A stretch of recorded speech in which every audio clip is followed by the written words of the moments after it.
नमस्कार, दखल में आपका स्वागत है। आज बात लोकसभा चुनावों की।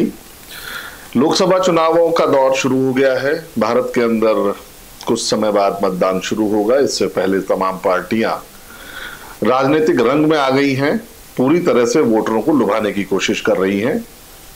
पप्पू एक तरफ, गप्पू एक तरफ, इस तरीके के स्लोगनों की भारी बाढ़ आपको देखने को मिलेगी। यानी कि पप्पू और गप्पू की लड़ाई चरम सीमा पर है। रैलियों के दौर शुरू हो गए हैं। इस समय उम्मीदवारों का चयन किया जा रहा है। कुछ लिस्टें आ चुकी हैं, कुछ लिस्टें बाकी हैं, और साथ में एक जो बड़ा काम इस समय हो रहा है वो घोषणा पत्र बनाने का हो रहा है। चुनावी वायदे जो हर पार्टी करती है, हर चुनाव में करती है, हम ऐसा करेंगे, वैसा करेंगे। इस एपिसोड को देखने के बाद में हो सकता है आप मुझे देशद्रोही कह दें, हो सकता है आप मुझे कुछ और उपमा दे दें, क्योंकि मैं फैक्ट पर बात कर रहा हूं। मैं उस घोषणा पत्र की बात कर रहा हूं जो 2014 में भारतीय जनता पार्टी ने सत्ता में आने से पहले चुनावी वायदे किए थे। असल में बीजेपी के खिलाफ बोलना किसी भी पत्रकार को ऐसा लगता है कि अगर आप बीजेपी के खिलाफ बोल रहे हैं या नरेंद्र मोदी के खिलाफ बोल रहे हैं या कोई बात कर रहे हैं तो आप राष्ट्रभक्त नहीं हैं। ऐसा एक कैंपेन चलाया जाता है। खैर, कैंपेन की बात अलग करें, क्योंकि कैंपेन भी हमारे जैसे हमारे ही कुछ साथी चला रहे हैं, लेकिन हम बात करते हैं फैक्ट पर। और सवाल जब करते हैं, जैसे नरेंद्र मोदी खुद सवाल करते हैं या खुद अपनी बात कहते हैं कभी भी, जिसको भी उनको बताना होता है, तो मैं आपको एक छोटी सी बात बताना चाहता हूं कि वो अपनी रैलियों के अंदर या अपने ट्विटर पर या किसी भी और चीज में, जब भी उनकी कोई बात, उनको कहीं भी कुछ भी अपनी किसी भी कमी का या कोई भी अपनी गलती का या कुछ भी उनको अगर श्रेय लेना है किसी भी अपनी परियोजना का, तो वो तुरंत ले लेंगे। और अगर उन्हें ठीकरा फोड़ना है तो वो नेहरू गांधी जो परिवार है उसके सबसे शीर्ष, मतलब नेहरू के ऊपर वो ठीकरा फोड़ देते हैं। नेहरू, अब एक बार हमने एनालिसिस किया कि नेहरू के ऊपर ठीकरा क्यों फोड़ देते हैं। आखिर नेहरू ने इस देश के प्रधानमंत्री होने, जब पहले प्रधानमंत्री बने थे तो उन्होंने क्या कोई गलतियां की थी? नेहरू जिस समय प्रधानमंत्री बने उस समय देश की क्या स्थिति थी, आज देश की क्या स्थिति है? नेहरू का नाम बार बार प्रधानमंत्री मोदी क्यों लेते हैं? इंदिरा गांधी का क्यों नहीं लेते? लाल बहादुर शास्त्री का क्यों नहीं लेते? क्यों नहीं लेते वो राजीव गांधी का नाम? क्यों नहीं वो मनमोहन सिंह का नाम लेते? वो नेहरू का नाम क्यों लेते हैं? उसके पीछे के कारण आप समझिए मनोवैज्ञानिक कारण है। नेहरू का नाम इसलिए लेते हैं क्योंकि नेहरू को इस भारत के जितने वोटर हैं उसमें से आधे वोटर तो युवा हैं। उन वोटरों ने नेहरू को देखा ही नहीं, नेहरू को पढ़ा ही नहीं, नेहरू को जाना ही नहीं कि नेहरू ने क्या किया था। वो बार बार एक बात उन्होंने कहा था कि सरदार वल्लभ भाई पटेल को प्रधानमंत्री बनने से रोक दिया था नेहरू ने। यानी अगर सरदार पटेल भारत के प्रधानमंत्री होते तो देश की स्थिति कुछ और होती। मैं नरेंद्र मोदी साहब आपसे ये कहना चाहता हूं कि जो नेहरू ने उस समय किया, सरदार वल्लभ भाई पटेल को रोक दिया, आज आपने भी तो यही किया। आडवाणी को प्रधानमंत्री नहीं बनने दिया। आज आडवाणी किसी भी सीट से उम्मीदवार नहीं है। चलिए आडवाणी छोड़िए, आपके जो 3 संस्थापक थे, हमने भारतीय जनता पार्टी जब बनी थी तब अटल बिहारी वाजपेयी, मुरली मनोहर जोशी और लाल कृष्ण आडवाणी। लाल कृष्ण आडवाणी ने पूरी रथ यात्रा जब निकाली थी राम मंदिर के नाम पर, राम जी के नाम पर, तब बीजेपी का उदय हुआ था, बीजेपी का राज आने लगा था। वो आडवाणी की रथ यात्रा को हम भूल गए, उसकी राम यात्रा को भूल गए। बीजेपी किन मुद्दों के साथ में इस देश में शासन में आई थी वो हम भूल गए। आडवाणी के योगदान को भूल गए। आडवाणी को आपने अलग कर दिया, ठिकाने लगा दिया। आपने मुरली मनोहर जोशी का टिकट काट दिया, उसको भी आपने। जो लोग बीजेपी की नींव थे, अगर आप नींव हिलाओगे या नींव को आप भूल जाओगे तो कैसे कंगूरे आप उस इमारत पर लगाओगे, ये सोचने वाली बात है। हम सीधे मुद्दे पर आता हूं, सीधे मुद्दे की बात करता हूं। आप जब 2014 में आए थे और आपने एक बहुत बड़ा पोस्टर ऐसे फोटो खिंचवाया था, उसमें आपने कुछ वायदे किए थे, और वायदे आपने जनता से किए थे जिनका क्रम संख्या, आप ही के चुनावी घोषणा पत्र को मैं देख रहा हूं, 13 प्रमुख वायदे थे आपके। पहला वायदा, मूल्य वृद्धि रोकने का प्रयास करेंगे, यानी कि जो प्राइस बढ़ रही है उसको रोकने का प्रयास करेंगे। आपको याद होगा कि कांग्रेस के टाइम पर अगर 25 पैसे डीजल पेट्रोल बढ़ जाता था तो बीजेपी वाले बहुत हल्ला मचाते थे। पेट्रोल, डीजल और गैस के दाम में 25 रुपए की बढ़ोतरी होती थी, 25 रुपए की बढ़ोतरी, तो बीजेपी वाले स्मृति ईरानी तक चूड़ियां भेज देती थी और हल्ला मचाते थे। मैं भारत के मतदाताओं को यह कहना चाहता हूं कि 2014 से पहले गैस आपके घर में क्या भाव आती थी और आज आपके गैस क्या भाव आती थी, आ रही है इस समय, आप इसका पता कीजिए। 400 रुपए का सिलेंडर 800 रुपए हो गया, 400 रुपए का सिलेंडर 800 रुपए हो गया, और हम कह रहे हैं कि हम मूल्य वृद्धि रोकेंगे, हम साथ प्राइस कंट्रोल करेंगे। आपको पता है पेट्रोल डीजल के दाम बढ़ गए, गैस के दाम बढ़ गए, इन्हीं दामों से पूरा का पूरा स्ट्रक्चर बिगड़ जाता है। दालें महंगी हो जाती है, आम सब्जी महंगी हो जाती है, सब चीजें महंगी हो जाती है। लेकिन देश के आम मतदाता के सामने इस समय एक चश्मा लगा दिया गया है, चश्मा, बहुत बड़ा चश्मा पहना दिया गया है कि आप ये सब चीजें नहीं देखें। मैं दिखा रहा हूं दूसरा वायदा। आपने कहा केंद्र और राज्य सरकारों के जो बीच में संबंध है उसको हम बहुत अच्छा करेंगे। हमने देखा है दिल्ली की निर्वाचित सरकार, दिल्ली की जनता ने जिस पूर्ण बहुमत के साथ केजरीवाल सरकार को चुन के भेजा, आपने कई हथकंडे लगाए और उन सरकारों को काम करने से रोका। ये आपका केंद्र और राज्य सरकार के मध्य में जो आपने संबंध बढ़ाए, ये आपका है। एक आपने कहा शासकीय तंत्र का विकेंद्रीकरण करेंगे, मतलब कि जो पीपीपी मॉडल है वो करेंगे, विकेंद्रीकरण की नीति करेंगे। मैं ये कहना चाहता हूं कि अगर आप अपने मंत्रिमंडल को देखेंगे तो आपको पता लगेगा कि सारे अधिकार पीएमओ के पास हैं। पीएमओ के पूछे बिना पत्ता भी नहीं हिलता, चाहे शहरी रोजगार मंत्रालय हो, चाहे वो विदेश मंत्रालय हो, रक्षा मंत्रालय हो, तमाम चीजें और बड़े डिसीजंस पीएमओ ले रहा है।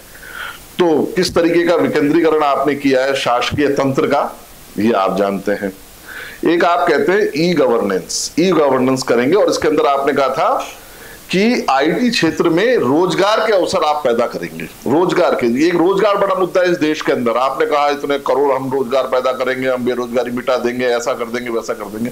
गांव के अंदर बेरोजगारी भरी पड़ी है, बेरोजगारी आप मिटा नहीं पाए, फिर भी आपने एक चश्मा लगा दिया। चश्मा क्या है सबसे आखिर में बताऊंगा कि आपने कौन सा चश्मा हम लोगों को पहनाने की कोशिश करी है, भारत के मतदाता को पहनाने की कोशिश करी है। एक आपने कहा न्याय व्यवस्था का हम सशक्तिकरण करेंगे। न्याय व्यवस्था का आपके ये पहला ऐसा शासक हुआ, आप पहला ऐसा शासन है जबकि सुप्रीम कोर्ट के जजों को सार्वजनिक रूप से प्रेस कॉन्फ्रेंस करनी पड़ी, सार्वजनिक रूप से, और आपने वायदा किया था कि न्याय व्यवस्था का आप सशक्तिकरण करेंगे। तो आपने साहब न्याय व्यवस्था को इतना सशक्त कर दिया कि सुप्रीम कोर्ट तक के जज जो है वो अपनी पीड़ा को लेकर के जनता के सामने आए। ये कैसा सशक्तिकरण है। अमीर और गरीब के मध्य अंतर को कम करना, यह आपकी प्राथमिकताओं में से एक था, बीजेपी की प्राथमिकताओं में से। तो अमीर और गरीब के मध्य अंतर को कम करना, मतलब साहब अमीर गरीब और अमीर होगा, अमीर और गरीब होगा, अंतर तो ऐसे कम होगा ना कि भाई अमीर जो होगा उससे पैसे लिए जाएंगे तो थोड़ा सा नीचे आएगा, गरीब को पैसे दिए जाएंगे वो ऊपर आएगा, तभी तो अंतर कम होगा। क्या अंतर कम हुआ? अमीर और अमीर हो गया। आपके जो कुछ 5, 7, 10 मित्र हैं, कुछ तो विदेश भाग गए पैसा लेकर के हमारा, और कुछ जो यहां पर हैं उनको आप सॉलिड किए जा रहे हैं। और गरीब कैसे अमीर होगा, इसका तो इस देश का कब गरीब अमीर होगा ये तो कहना बहुत मुश्किल है। शिक्षा के स्तर का विकास आप करेंगे। शिक्षा के स्तर के विकास ऐसे नहीं किए जाते कि जब हम जो हमारा जो पूरा मोरल विकास है कि हम उस पाठ्यक्रम को ही बदल दें, पाठ्यक्रम के अंदर संघी विचारधारा डाल दें, पाठ्यक्रम के अंदर हम पढ़ाने लगे कि साहब अकबर महान नहीं था, हम रोडों के नाम बदलने लगे।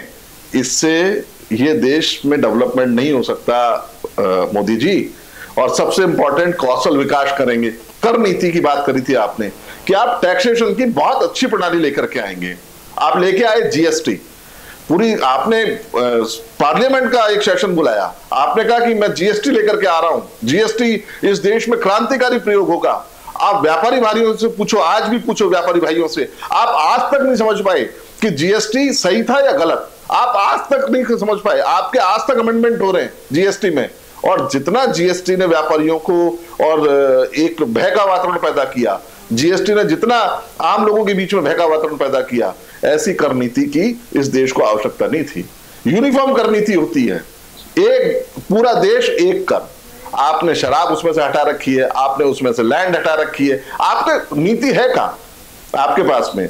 आप अपने मन से स्लैब कर दिए, जीरो भी फ्री भी है, 5%, 12%, 18%, रोज आप स्लैब बदलते रहते हैं, लोग परेशान हैं।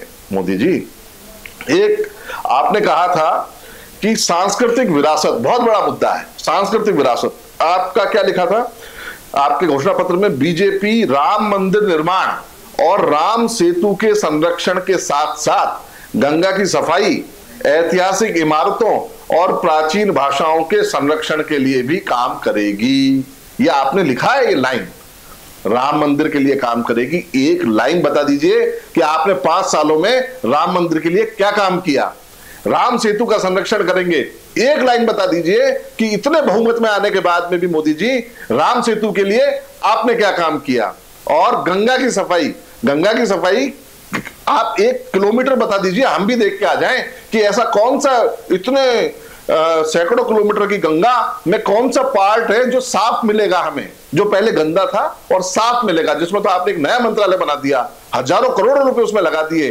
गंगा की सफाई आज भी साधु, आज जितने भी अभी कुंभ हुआ था, आज भी तमाम साधु चीख चीख के कह रहे थे गंगा की सफाई करा दो। और ऐतिहासिक इमारतों और प्राचीन भाषाओं के संरक्षण के लिए भी बीजेपी काम करेगी। क्या संरक्षण किया साहब आपने? प्राचीन इमारतों का प्राइवेटाइजेशन कर दिया, लाल किला दूसरे को दे दिया। ये कर दीजिए, आप तो अपने दोस्तों को लाल किला दे दीजिए, किसी को कुतुब मीनार दे दीजिए, किसी को होटल बनवा दीजिए, ये संरक्षण है आपके। और सबसे इंपॉर्टेंट, जिसके ऊपर आप साहब बहुत जो आपने जो कहा था कि नोटबंदी और भ्रष्टाचार की गुंजाइश न्यूनतम करके ऐसी स्थिति पैदा कर देंगे कि काला धन पैदा ही ना हो पाए।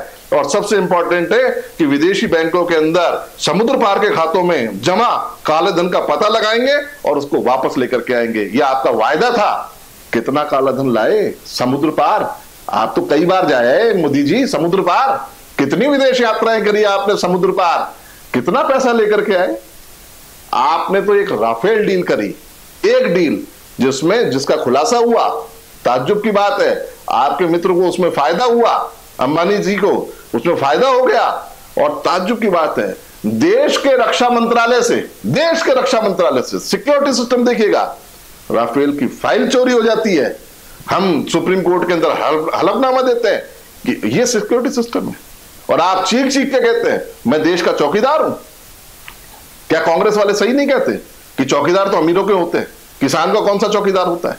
आप पूरी दुनिया में कह रहे हैं मैं देश का चौकीदार हूं, और आपके नीचे से फाइलें चोरी हो जाती है। क्यों? क्योंकि उन फाइलों के अंदर आपके काले चिट्ठे हैं, क्योंकि उन फाइलों के ओपन होने से आपके ऊपर आंच आती है। ये बहुत सारे ऐसे सवाल हैं जो आज से हम पूछना शुरू कर रहे हैं मोदी जी आपसे।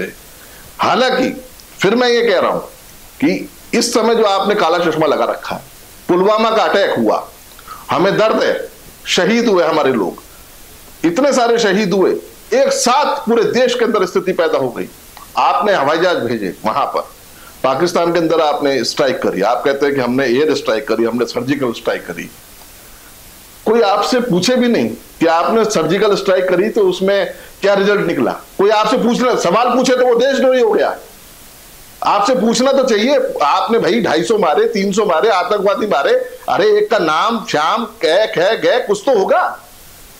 कुछ नहीं, हम कुछ नहीं बताएंगे कि हमने कितने मारे हैं। कोई सेना नहीं बता रही कि हमने 1 मारे या 2 मारे, कोई नहीं बता रहा, और आप बताना भी नहीं चाहते। और जो पूछ रहा है आप कहते हो कि वो देशद्रोही है। वाह!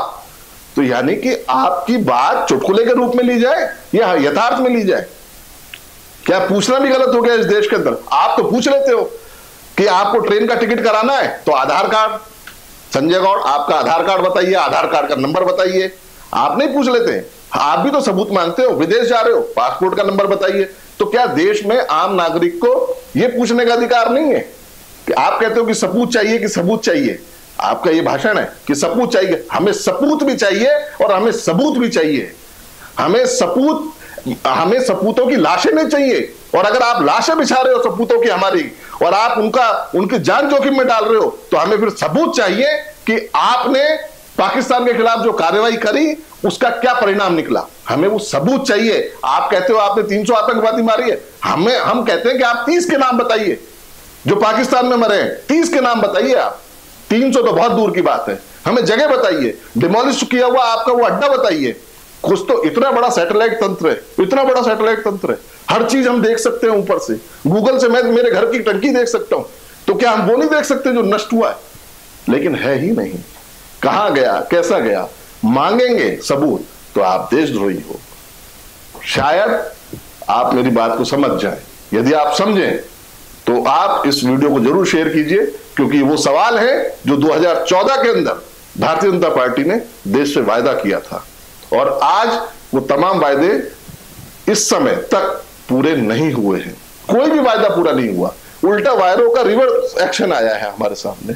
काले धन का रिवर्स एक्शन आया है, भ्रष्टाचार का रिवर्स एक्शन आया है, हर चीज का रिवर्स एक्शन आ गया, कर प्रणाली का रिवर्स एक्शन आया है। जो बाजार है वो इस समय डल पड़े हैं। केवल हम राष्ट्रवाद के नाम पर आपको वोट देते हैं कि साहब राष्ट्रवाद है, और आप राष्ट्रवाद के नाम पर हमारी भावनाओं के साथ खेलते जाएं। ऐसा नहीं हो सकता, ऐसा नहीं हो सकता मोदी जी, ऐसा नहीं हो सकता। दखल में आज इतना ही, कल फिर मुलाकात होगी। नमस्कार।